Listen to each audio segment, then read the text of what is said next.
हिंदू रीति रिवाज द्वारा प्रसारित शिव पुराण कथा। संपूर्ण शिव पुराण को 7 संहिताओं तथा 11 खंडों में बांटा गया है, जिन्हें समेकित रूप से हमने 2 भागों में विभक्त किया है। फिलहाल शिव पुराण भाग 1 में आप क्रमशः शिव पुराण महात्म्य, विद्येश्वर संहिता, रुद्र संहिता प्रथम खंड, रुद्र संहिता द्वितीय खंड यानी सती खंड, तृतीय खंड यानी पार्वती खंड तथा चतुर्थ खंड यानी कुमार खंड का श्रवण करेंगे। बाकी कथा आप शिव पुराण भाग 2 में सुन पाएंगे। तो चलिए आरंभ करते हैं शिव पुराण महात्म्य के पहले अध्याय से। पहला अध्याय, सूत जी द्वारा शिव पुराण की महिमा का वर्णन। श्री शौनक जी ने पूछा, महाज्ञानी सूत जी, आप संपूर्ण सिद्धांतों के ज्ञाता हैं, कृपया मुझसे पुराणों के सार का वर्णन करें। ज्ञान और वैराग्य सहित भक्ति से प्राप्त विवेक की वृद्धि कैसे होती है तथा साधु पुरुष कैसे अपने काम, क्रोध आदि विकारों का निवारण करते हैं। इस कलयुग में सभी जीव आसुरी स्वभाव के हो गए हैं, अतः कृपा करके मुझे ऐसा साधन बताइए जो कल्याणकारी एवं मंगलकारी हो तथा पवित्रता लिए हो। प्रभु, वह ऐसा साधन हो जिससे मनुष्य की शुद्धि हो जाए और उस निर्मल हृदय वाले पुरुष को सदैव के लिए शिव की प्राप्ति हो जाए। श्री सूत जी ने उत्तर दिया, शौनक जी, आप धन्य हैं, क्योंकि आपके मन में पुराण कथा को सुनने के लिए अपार प्रेम व लालसा है।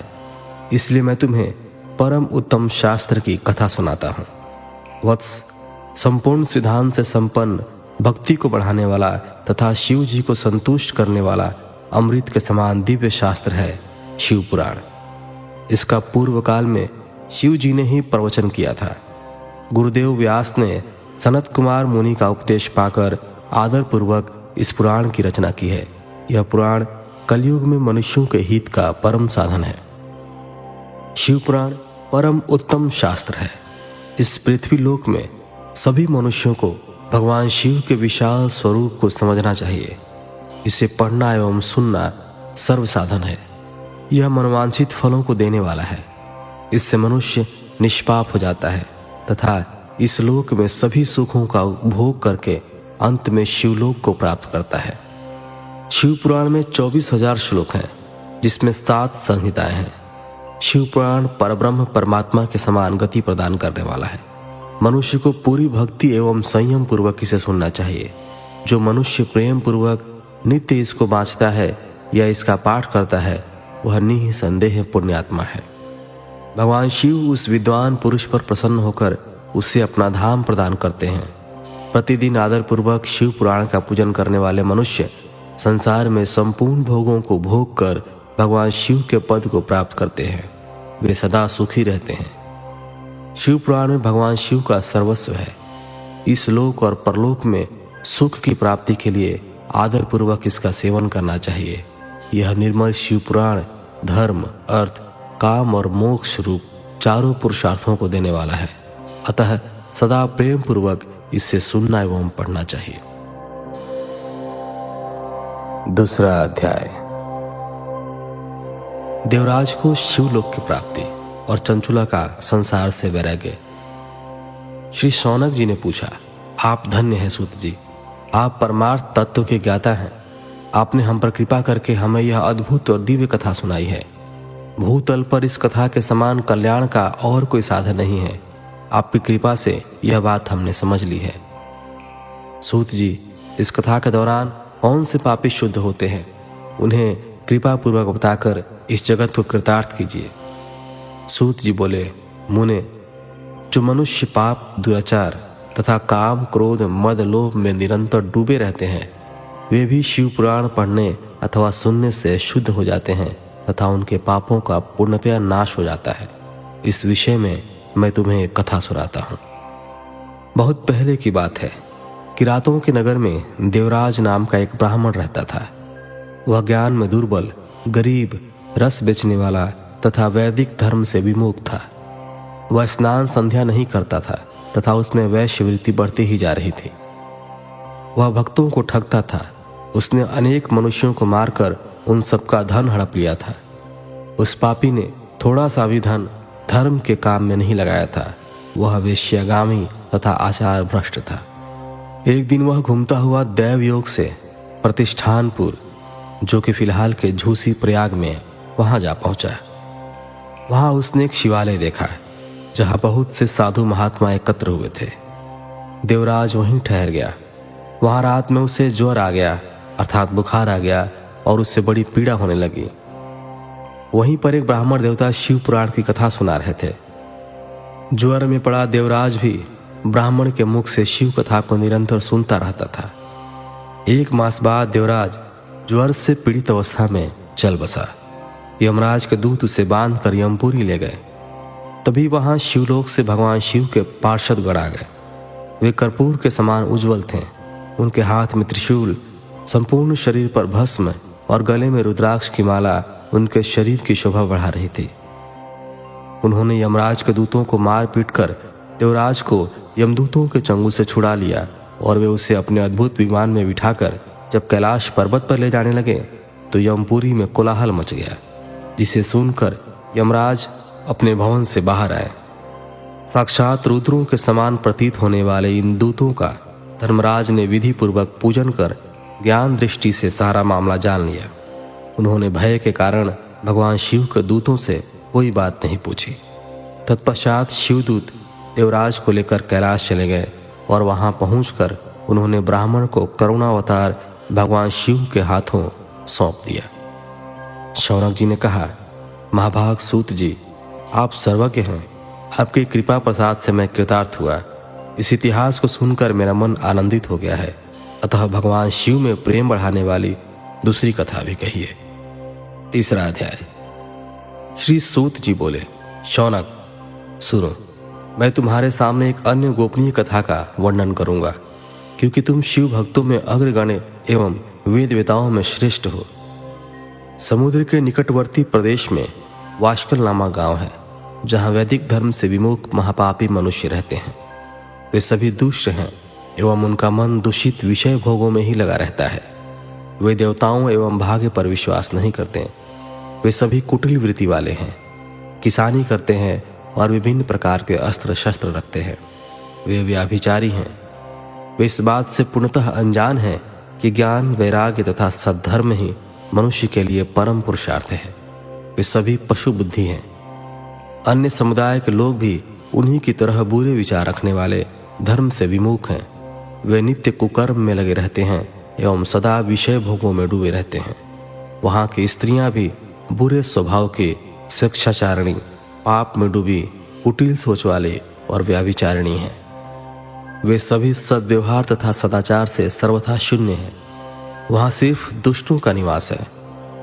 वाष्कल नामा गांव में बिंदुक नाम का एक ब्राह्मण रहता था। वह अधर्मी, दुराचारी व महापापी था। उसकी स्त्री बहुत सुंदर थी। उसका नाम चंचुला था। वह सदा उत्तम धर्म का पालन करती थी, परंतु बिंदुक वेश्यागामी था। इस तरह कुकर्म करते हुए बहुत समय व्यतीत हो गया। उसकी स्त्री काम से पीड़ित होने पर भी, स्वधर्म नाश के भय से क्लेश सहकर भी काफी समय तक धर्म भ्रष्ट नहीं हुई, परंतु आगे चलकर वह भी अपने दुराचारी पति के आचरण से प्रभावित होकर दुराचारिणी और अपने धर्म से विमुख हो गई। इस तरह दुराचार में डूबे हुए उन पति पत्नी का बहुत सा समय व्यर्थ बीत गया। वेश्यागामी, दूषित बुद्धि वाला वह दुष्ट ब्राह्मण बिंदुक समयानुसार मृत्यु को प्राप्त हो गया और नरक में चला गया। बहुत दिनों तक नरक के दुखों को भोग कर वह मूढ़ बुद्धि पापी विंध्य पर्वत पर भयंकर पिशाच हुआ। इधर उस दुराचारी बिंदुक के मर जाने पर वह चंचुला नामक स्त्री बहुत समय तक पुत्रों के साथ अपने घर में रहती रही। पति की मृत्यु के बाद वह भी अपने धर्म से गिरकर पर पुरुषों का संग करने लगी थी। सतियां विपत्ति में भी अपने धर्म का पालन करना नहीं छोड़ती। यही तो तप है। तप कठिन तो होता है, लेकिन इसका फल मीठा होता है। विषयी इस सत्य को नहीं जानता, इसलिए वह विषयों के विष फल का स्वाद लेते हुए भोग करता है। एक दिन दैवयोग से किसी पुण्य पर्व के आने पर वह अपने भाई बंधुओं के साथ गोकर्ण क्षेत्र में गई। उसने तीर्थ के जल में स्नान किया एवं बंधुजनों के साथ यत्र तत्र घूमने लगी। घूमते घूमते वह एक देव मंदिर में गई। वहां उसने एक ब्राह्मण के मुख से भगवान शिव की परम पवित्र एवं मंगलकारी कथा सुनी। कथावाचक ब्राह्मण कह रहे थे, जो स्त्रियां व्यभिचार करती हैं वे मरने के बाद जब यमलोक जाती हैं तो यमराज के दूत उन्हें तरह तरह से यंत्रणा देते हैं। वे उसके कामांगों को तप्त लौह दंडों से दागते हैं। तप्त लौह के पुरुष से उसका संसर्ग कराते हैं। ये सारे दंड इतनी वेदना देने वाले होते हैं कि जीव पुकार पुकार कर कहता है कि अब वह ऐसा नहीं करेगा, लेकिन यमदूत उसे छोड़ते नहीं। कर्मों का फल तो सभी को भोगना पड़ता है। देव, ऋषि, मनुष्य सभी इससे बंधे हुए हैं। ब्राह्मण के मुख से यह वैराग्य बढ़ाने वाली कथा सुनकर चंचुला भय से व्याकुल हो गई। कथा समाप्त होने पर सभी लोग वहां से चले गए। तब कथा बाँचने वाले ब्राह्मण देवता से चंचुला ने कहा, हे ब्राह्मण, धर्म को न जानने के कारण मेरे द्वारा बहुत दुराचार हुआ है। स्वामी, मेरे ऊपर कृपा कर मेरा उद्धार कीजिए। आपके प्रवचन को सुनकर मुझे इस संसार से वैराग्य हो गया है। मुझ मूढ़ चित्त वाली पापिनी को धिक्कार है। मैं निंदा के योग्य हूँ। मैं बुरे विषयों में फंसकर अपने धर्म से विमुख हो गई थी। कौन मुझ जैसी कुमार्ग में मन लगाने वाली पापनी का साथ देगा? जब यमदूत मेरे गले में फंदा डालकर मुझे बांध कर ले जाएंगे और नरक में मेरे शरीर के टुकड़े करेंगे, तब मैं कैसे उन महायातनाओं को सहन कर पाऊंगी? मैं सब प्रकार से नष्ट हो गई हूँ, क्योंकि अभी तक मैं हर तरह से पाप में डूबी रही हूँ। हे ब्राह्मण, आप मेरे गुरु हैं, आप ही मेरे माता पिता हैं। मैं आपकी शरण में आई हूँ। मुझ अबला का अब आप ही उद्धार कीजिए। सूत जी कहते हैं, शौनक, इस प्रकार विलाप करती हुई चंचुला ब्राह्मण देवता के चरणों में गिर पड़ी। तब ब्राह्मण ने उसे कृपा पूर्वक उठाया। इस प्रकार तीसरा अध्याय समाप्त हुआ। अभी तक के 3 अध्यायों में जो आपने सुना, उन सभी बातों का कम शब्दों में अगर सारांश बताया जाए तो इसका अर्थ यह है कि महाज्ञानी सूत जी शौनक जी को शिव पुराण की महात्म्य बताते हुए यह समझाना चाहते हैं कि व्यभिचार करने वाले, दुराचार करने वाले पुरुष या स्त्री नरक लोक को जाते हैं, तथा जो लोग शिव की भक्ति करते हैं, जो लोग शिव पुराण का श्रवण करते हैं, उनका इन पापों से मुक्ति हो जाती है। वे सभी प्रकार के बंधनों से मुक्त होते हैं। उनका मन निर्मल हो जाता है। वे धर्म के पथ को अपनाते हैं। चौथा अध्याय, चंचुला की शिव कथा सुनने में रुचि और शिवलोक गमन। ब्राह्मण बोले, नारी, तुम सौभाग्यशाली हो जो भगवान शंकर की कृपा से तुमने वैराग्यपूर्ण शिव पुराण की कथा सुनकर समय से अपनी गलती का एहसास कर लिया है। तुम डरो मत और भगवान शिव की शरण में जाओ। उनकी परम कृपा से तुम्हारे सभी पाप नष्ट हो जाएंगे। मैं तुम्हें भगवान शिव की कथा सहित वह मार्ग बताऊंगा जिसके द्वारा तुम्हें सुख देने वाली उत्तम गति प्राप्त होगी। शिव कथा सुनने से तुम्हारी बुद्धि शुद्ध हो गई है और तुम्हें पश्चाताप हुआ है तथा मन में वैराग्य उत्पन्न हुआ है। पश्चाताप ही पाप करने वाले पापियों के लिए सबसे बड़ा प्रायश्चित है। पश्चाताप ही पापों का शोधक है। इससे ही पापों की शुद्धि होती है। सत्पुरुषों के अनुसार पापों की शुद्धि के लिए प्रायश्चित पश्चाताप से ही संपन्न होता है। जो मनुष्य अपने कुकर्म के लिए पश्चाताप नहीं करता वह उत्तम गति प्राप्त नहीं करता, परंतु जिसने अपने कुकृत्य पर हार्दिक पश्चाताप होता है वह अवश्य उत्तम गति का भागीदार होता है। इसमें कोई शक नहीं है। शिव पुराण की कथा सुनने से चित्त की शुद्धि एवं मन निर्मल हो जाता है। शुद्ध चित्त में ही भगवान शिव एवं पार्वती का वास होता है। वह शुद्धात्मा पुरुष सदा शिव के पद को प्राप्त होता है। इस कथा का श्रवण सभी मनुष्यों के लिए कल्याणकारी है, अतः इसकी आराधना एवं सेवा करनी चाहिए। यह कथा भवबंधन रूपी रोग का नाश करने वाली है। भगवान शिव की कथा सुनकर हृदय में उसका मनन करना चाहिए। इससे चित्त की शुद्धि होती है। चित्त शुद्धि होने से ज्ञान और वैराग्य के साथ महेश्वर की भक्ति निश्चय ही प्रकट होती है तथा उनके अनुग्रह से दिव्य मुक्ति प्राप्त होती है। जो मनुष्य माया के प्रति आसक्त है वह इस संसार बंधन से मुक्त नहीं हो पाता। हे ब्राह्मण पत्नी, तुम अन्य विषयों से अपने मन को हटाकर भगवान शंकर की इस पावन कथा को सुनो। इससे तुम्हारे चित्त की शुद्धि होगी और तुम्हें मोक्ष की प्राप्ति होगी। जो मनुष्य निर्मल हृदय से भगवान शिव के चरणों का चिंतन करता है उसकी एक ही जन्म में मुक्ति हो जाती है। सूत जी कहते हैं, शौनक, यह कहकर वे ब्राह्मण चुप हो गए। उनका हृदय करुणा से भर गया। वे ध्यान में मग्न हो गए। ब्राह्मण का उक्त उपदेश सुनकर चंचुला के नेत्रों में आनंद के आंसू छलक आए। वह हर्ष भरे हृदय से ब्राह्मण देवता के चरणों में गिर गई और हाथ जोड़कर बोली, मैं कृतार्थ हो गई। हे ब्राह्मण, शिव भक्तों में श्रेष्ठ स्वामी, आप धन्य हैं। आप परमार्थदर्शी हैं और सदा परोपकार में लगे रहते हैं। साधो, मैं नरक के समुद्र में गिर रही हूँ, कृपा कर मेरा उद्धार कीजिए। जिस पौराणिक व अमृत के समान सुंदर शिव पुराण कथा की बात आपने की है, उसे सुनकर ही मेरे मन में वैराग्य उत्पन्न हुआ है। उस अमृतमयी शिव पुराण कथा को सुनने के लिए मेरे मन में बड़ी श्रद्धा हो रही है। कृपया आप मुझे उसे सुनाइए। सूत जी कहते हैं, शिव पुराण की कथा सुनने की इच्छा मन में लिए हुए चंचुला उन ब्राह्मण देवता की सेवा में वहीं रहने लगी। उस गोकर्ण नामक महाक्षेत्र में उन ब्राह्मण देवता के मुख से चंचुला शिव पुराण की भक्ति, ज्ञान और वैराग्य बढ़ाने वाली और मुक्ति देने वाली परम उत्तम कथा सुनकर कृतार्थ हुई। उसका चित्त शुद्ध हो गया।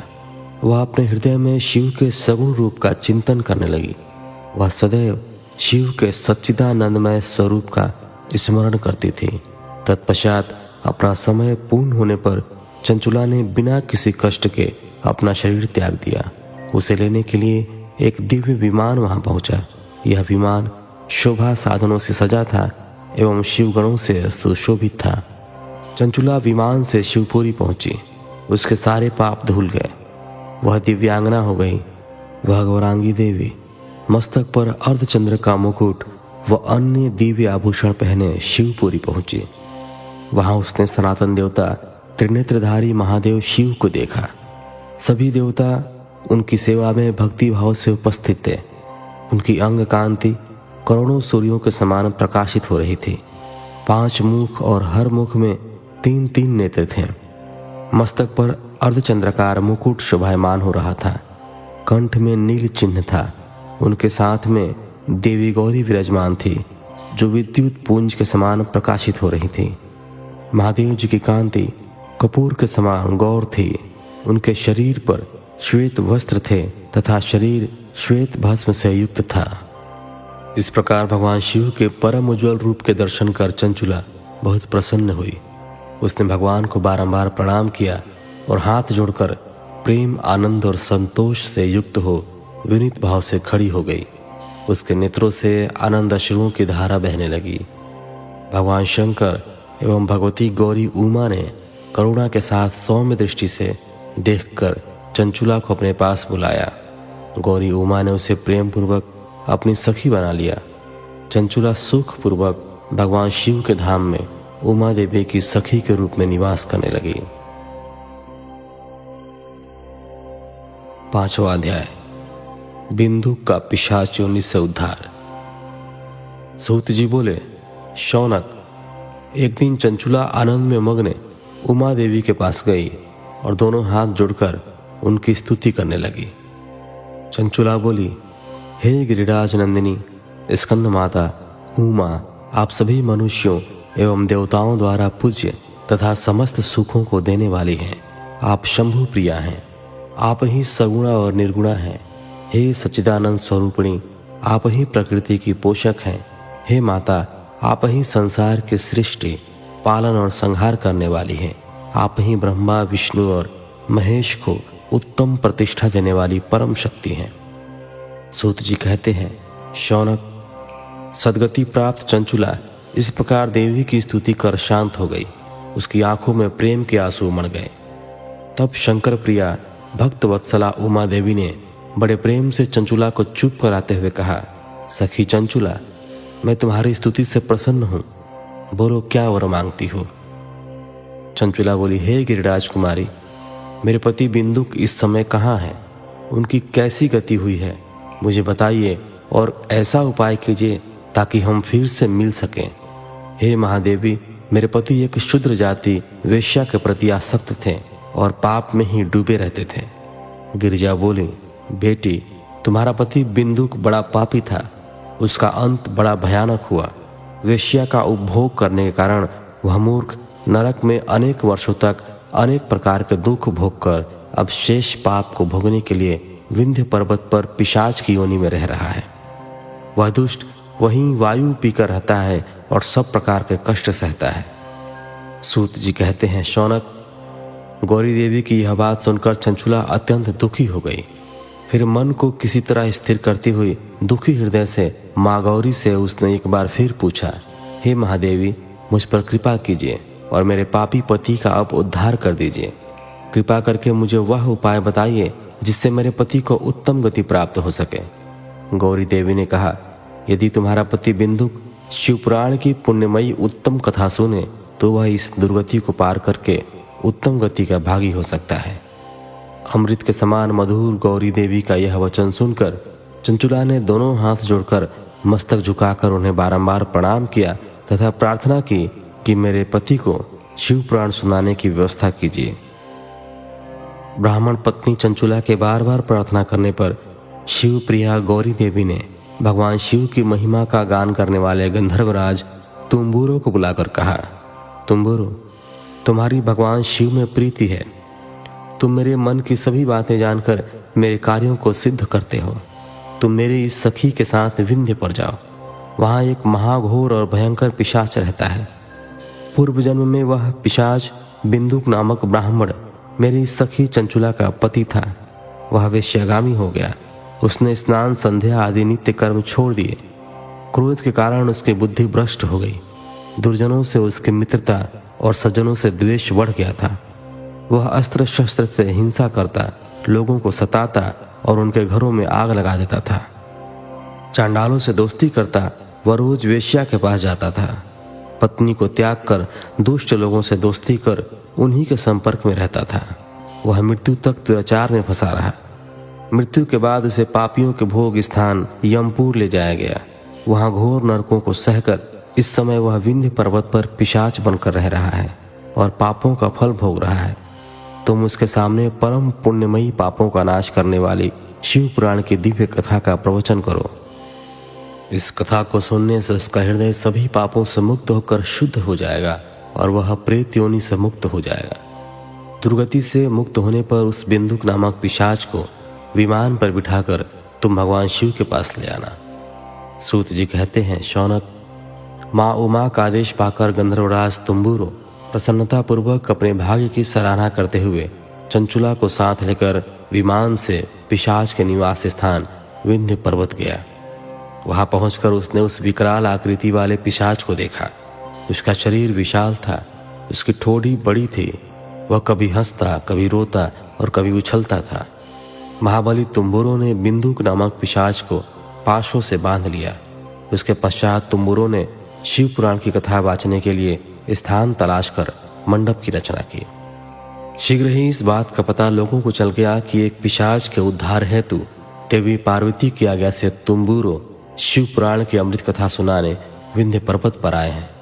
उस कथा को सुनने के लोभ से बहुत से देवर्षि वहां पहुंच गए। सभी को आदर पूर्वक स्थान दिया गया।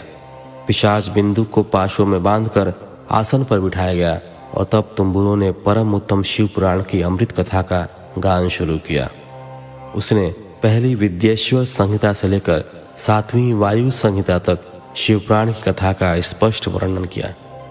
7 संहिताओं सहित शिव पुराण को सुनकर सभी श्रोता कृतार्थ हो गए। परम पुण्यमय शिव पुराण को सुनकर पिशाच सभी पापों से मुक्त हो गया और उसने पिशाच शरीर का त्याग कर दिया। शीघ्र ही उसका रूप दिव्य हो गया। उसका शरीर गौर वर्ण का हो गया। शरीर पर श्वेत वस्त्र एवं पुरुषों के आभूषण आ गए। इस प्रकार दिव्य देहधारी होकर बिंदुक अपनी पत्नी चंचुला के साथ स्वयं भी भगवान शिव का गुणगान करने लगा। उसे इस दिव्य रूप में देखकर सभी को बहुत आश्चर्य हुआ। उसका मन परम आनंद से परिपूर्ण हो गया। सभी भगवान महेश्वर के अद्भुत चरित्र को सुनकर कृतार्थ हो उनका यशोगान करते हुए अपने अपने धाम को चले गए। बिंदुक अपनी पत्नी चंचुला के साथ विमान में बैठकर शिवपुरी की ओर चल दिया। महेश्वर के गुणों का गान करते हुए बिंदुक अपनी पत्नी चंचुला एवं तंबूरा के साथ शीघ्र ही शिवधाम पहुंच गया। भगवान शिव एवं देवी पार्वती ने उसे अपना पार्षद बना लिया। दोनों पति पत्नी सुखपूर्वक भगवान महेश्वर एवं देवी गौरी के श्री चरणों में अविचल निवास पाकर धन्य हो गए।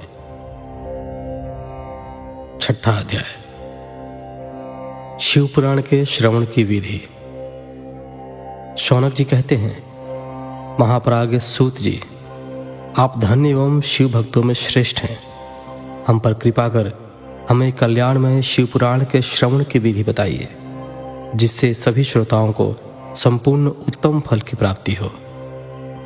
सूत जी ने कहा, मुने शौनक, तुम्हें संपूर्ण फल की प्राप्ति के लिए मैं शिव पुराण की विधि सविस्तार बताता हूँ।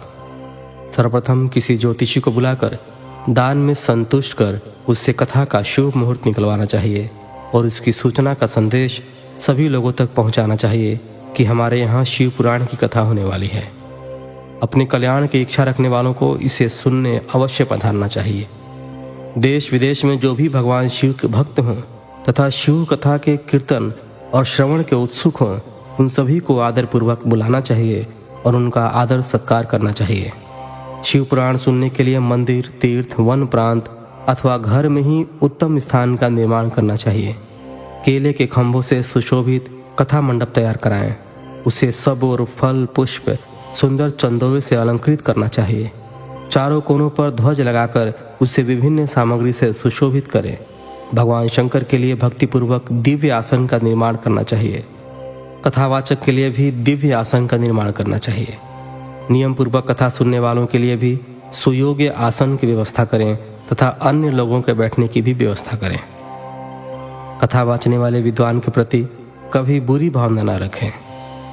संसार में जन्म तथा गुणों के कारण बहुत से गुरु होते हैं, परंतु उन सब में पुराणों का ज्ञाता ही परम गुरु माना जाता है। पुराण वेत्ता पवित्र, शांत, साधु, ईर्ष्या पर विजय प्राप्त करने वाला और दयालु होना चाहिए। ऐसे गुणी मनुष्य को इस पुण्यमयी कथा को वाचना चाहिए। सूर्योदय से 3:30 पहर तक इसे वाचने का उपयुक्त समय है। मध्याह्न काल में 2 घड़ी तक कथा बंद रखनी चाहिए ताकि लोग मल मूत्र का त्याग कर सकें। जिस दिन से कथा शुरू हो रही है उससे 1 दिन पहले व्रत ग्रहण करें। कथा के दिनों में प्रातः काल का नित्य कर्म संक्षेप में कर लेना चाहिए। वक्ता के पास उसकी सहायता हेतु एक विद्वान व्यक्ति को बैठाना चाहिए, जो कि सब प्रकार के संशयों को दूर कर लोगों को समझाने में कुशल हो। कथा में आने वाले विघ्नों को दूर करने के लिए सर्वप्रथम गणेश जी का पूजन करना चाहिए। भगवान शिव व शिव पुराण की भक्ति भाव से पूजा करें। तत्पश्चात श्रोता तन मन से शुद्ध होकर आदरपूर्वक शिव पुराण की कथा सुने। जो वक्ता और श्रोता अनेक प्रकार के कर्मों से भटक रहे हों, काम आदि 6 विकारों से युक्त हों, वे पुण्य के भागी नहीं हो सकते। जो मनुष्य अपनी सभी चिंताओं को भूलकर कथा में मन लगाते हैं, उन शुद्ध बुद्धि मनुष्यों को उत्तम फल की प्राप्ति होती है। 7वां अध्याय, श्रोताओं द्वारा पालन किए जाने वाले नियम। सूत जी बोले, शौनक, शिव पुराण सुनने का व्रत लेने वाले पुरुषों के लिए जो नियम है उन्हें भक्ति पूर्वक सुनो। शिव पुराण की पुण्यमयी कथा नियम पूर्वक सुनने से बिना किसी विघ्न बाधा के उत्तम फल की प्राप्ति होती है। दीक्षा रहित मनुष्य को कथा सुनने का अधिकार नहीं है, अतः पहले वक्ता से दीक्षा ग्रहण करनी चाहिए। नियम पूर्वक कथा सुनने वाले मनुष्य को ब्रह्मचर्य का अच्छी तरह से पालन करना चाहिए। उसे भूमि पर सोना चाहिए, पत्तल में खाना चाहिए तथा कथा समाप्त होने पर ही अन्न ग्रहण करना चाहिए। समर्थ मनुष्य को शुद्ध भाव से शिव पुराण की कथा की समाप्ति तक उपवास रखना चाहिए और एक ही बार भोजन करना चाहिए। गरिष्ठ अन्न, दाल, जला हुआ अन्न, सेम, मसूर तथा बासी अन्न नहीं खाना चाहिए। जिसने कथा का व्रत ले रखा हो उसे प्याज, लहसुन, हींग, गाजर, मादक वस्तु तथा आमिष कही जाने वाली वस्तुओं को त्याग देना चाहिए। ऐसा मनुष्य प्रतिदिन सत्य, शौच, दया, मौन, सरलता, विनय तथा हार्दिक उदारता आदि सद्गुणों को अपनाए तथा साधु संतों की निंदा का त्याग कर नियम पूर्वक कथा सुने। सकाम मनुष्य इस कथा के प्रभाव से अपनी अभीष्ट कामना प्राप्त करता है और निष्काम मोक्ष प्राप्त करता है। सभी स्त्री पुरुषों को विधि विधान से शिव पुराण की उत्तम कथा को सुनना चाहिए। महर्षि शिव पुराण की समाप्ति पर श्रोताओं को भक्तिपूर्वक भगवान शिव की पूजा की तरह पुराण पुस्तक की पूजा भी करनी चाहिए तथा इसके पश्चात विधि पूर्वक वक्ता का भी पूजन करना चाहिए। पुस्तक को रखने के लिए नया और सुंदर बस्ता बनाएं। पुस्तक व वक्ता की पूजा के उपरांत वक्ता की सहायता हेतु बुलाए गए पंडित का भी सत्कार करना चाहिए। कथा में पधारे अन्य ब्राह्मणों को भी अन्न धन का दान दें। गीत वाद्य और नृत्य से उत्सव को महान बनाएं।